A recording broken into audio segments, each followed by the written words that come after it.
Good evening, friends. I hope all of you are doing well. You know, when I was growing up in elementary school and high school, I didn't know anything about spiritualism, New Age. These are words, concepts, philosophies I had never heard of. And when I got out of high school, I took a course at the community college on automotive repair. Didn't know what I was going to do. It was just something to take up and occupy my time.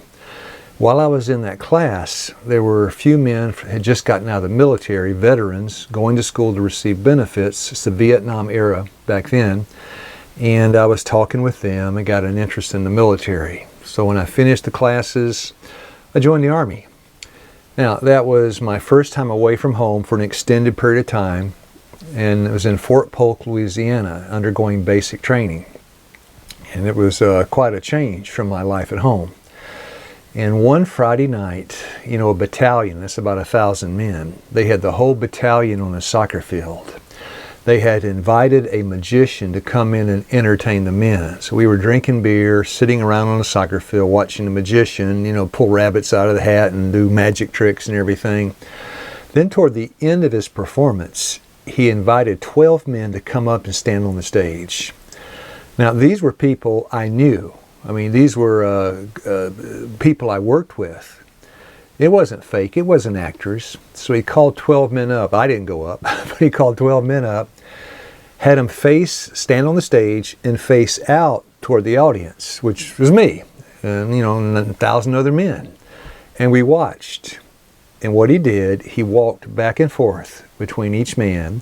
He would ask questions, you know, do you miss your wife? How is the food? Do you really want to go home? Do you want to be discharged? And all these things. And then when he got down to the other end, he turned around and walked back, snaking his way back and forth through the file there, through the ranks. And when he got to the other end, he turned around and he said, now you go to sleep.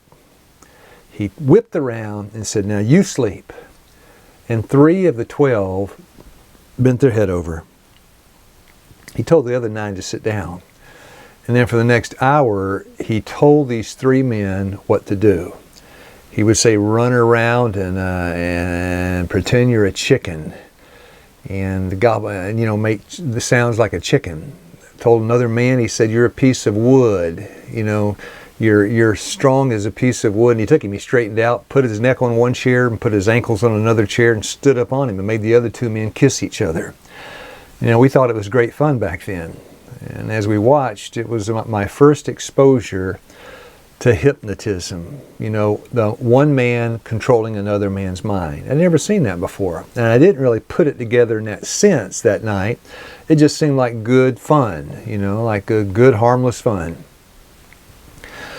And so that was my one exposure to hypnotism and what you might call spiritualism, New Age, different alternative modes of thinking. And then got out of the Army, met Darlene. Got divorced, met Darlene. Now my wife of almost 43 years. We celebrate our anniversary soon, 43 years of marriage. But when I met her, she was a spiritualist. And I don't think she called herself that. But the things that she was doing, you know, my first encounter, she asked if she could read my palm. And of course, I never had my palm read before. I wasn't into that kind of thinking. That was never the crowd I was in. It was more like sports and things. And I gave her my palm. I was a secular person. I was just going to ask her out on a date. She read my palm and told me some things about the future. And then after she read my palm, she mentioned she could share with me some things from astrology. Asked me when I was born and told me some things regarding the future based on the position of the stars and the planets. I'd never heard that before either. Astrology just was, I thought that was like the study of the universe, like astronomy. But no, it's very different. And so the palm reading, the astrology, she was into analyzing handwriting, numerology, all of these different things. And it was all absolutely new to me. For the last couple of days, Darlene and I, when we were taking our walks, you know, I was talking to her because I knew I was going to make this video. And I wanted to share, you know, how she got involved in it to begin with. And she told me, she said, look, when I was in high school, This was all new to me. I mean, it wasn't part of my life. Got out of high school, went to college for 2 years, then changed to a different college in Atlanta. And in that school, she was majoring in psychology, and she took a philosophy class. And in that philosophy class, her teacher assigned them to read books by like Carlos Castaneda, which is, mysticism, and from there it progressed into supernatural out-of-body experiences, reincarnation, being able to visualize things with your eyes closed, and a dozen other different avenues of spiritualism. Now there's a verse in the Bible, Colossians 2 verse 8. It says, "Beware lest any man spoil you through philosophy." And Darlene got spoiled in philosophy class.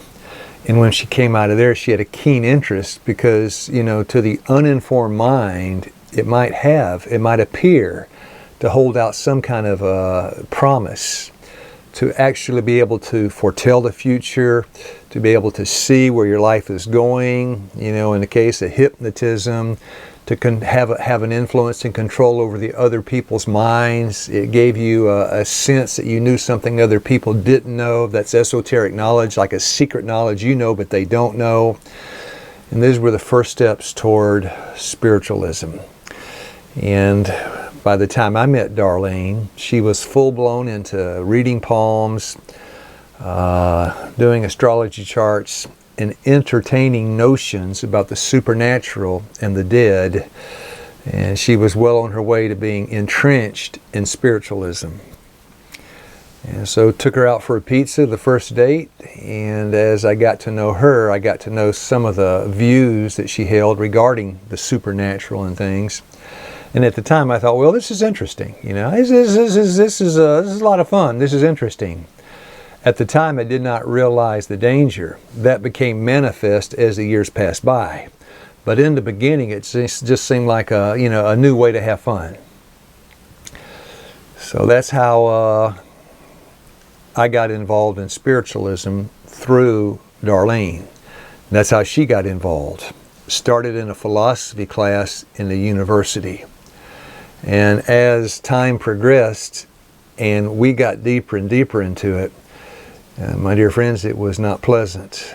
And so I'd like to spend some time on discussing some of these issues associated with false philosophies, New Age, spiritualism, and the occult. God bless you, my friends. You have a nice evening.